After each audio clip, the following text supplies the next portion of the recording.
Hello po mga kaprobinsya! So for today's video ho, samahan niyo ho akong pumunta sa school ng mga anak ko para sa kanilang linggo ng wika. Ito na nga ni ho at nagbabad ho muna ako ng body scrub na inagamit ko bago maligo. Tapos na nga ni ho ako maligo din at syempre bago ho tayo sumugod sa init, paglagay ho muna tayo ng sunscreen mga day. At talaga naman ngayong araw ay napakainit. At hindi laang ho naman dapat mukha ang may sunscreen kundi pati katawan dahil mangingitim din yan siya oy.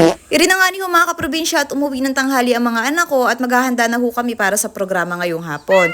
3:30 pa daw po ang start ng parada dahil may klase pa. Pero pwede na daw hong ayusan sabi ng kanilang madam para nga naman ho maparada na lang pagtapos ng klase. At iri na nga ni ho, papasok na ho ang mga Maria Clara. Talaga naman kaya gaganda. Pagalis ho nila, inayos ko pa rin yung mga makeup at inilagay ko ho din sa bag ko na adalhin sa school. Para ho baga pang retouch mamaya kasi kahit humimake-upan sila, nako, sigurado pagkatapos ng klase, pawisan pa rin, mahuhulas pa rin ang kanilang makeup. Kaya kailangan po talaga itong pang retouch na ito. Busy nga ni ho sa panunood din si Magnus, kaya naman tinakasan ko na at iniwan sa papa niya. Inakay ko na nga ni ho muna papalayo yung motor namin para hindi marinig yung pag-alis ko. Dahil irihong aming motor ay talaga naman napaka-iskandalosa, napakaingay.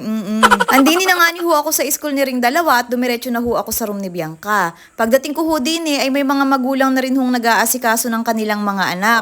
Nakatuwa nga ni ho din mga kaprobinsya yung ibang bata dahil panay ho ang tingin sa camera. Sabi ho nila napapanood daw ho nila yung ina-upload ko. Kaya ayan ho, para sarili nyo naman ang mapanood nyo mga anak, i-upload ko na. Pagkatapos ko nga ni ho mag-makeup kay Bianca, pinuntahan ko naman yung kanyang best friend na inaanak ko.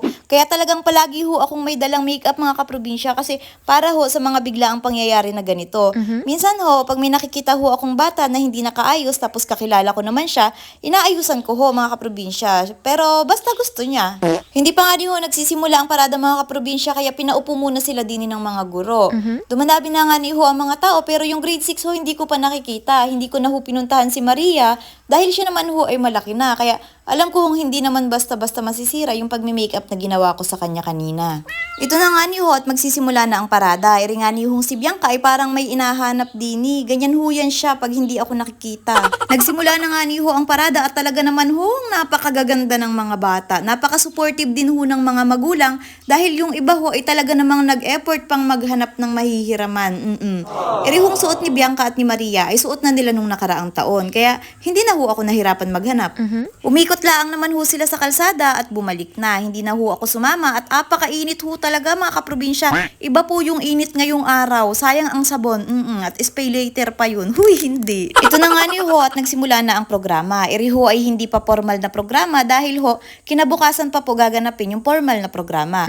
Ngayon ho ay nagparada lamang at ipiniliwanag ng guro ang tema para sa linggo ng wika at kung bakit nagdiriwang nito. Pagkatapos ho magpaliwanag tungkol sa linggo ng wika ay pinapunta ho ang bawat bata sa unahan para makita ho yung bata na may pinakamaganda hong kasuotan.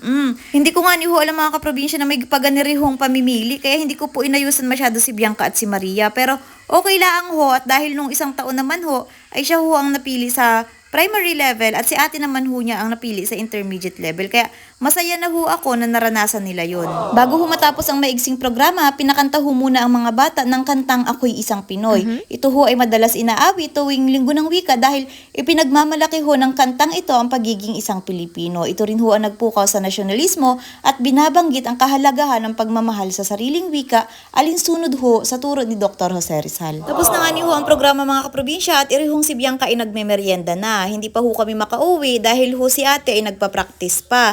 Yung iba naman ho ay hindi pa rin nauwi dahil may meeting pa ho sila. Ito na lamang po ang aking kwento para sa araw na ito. Thank you for watching mga kaprobinsya!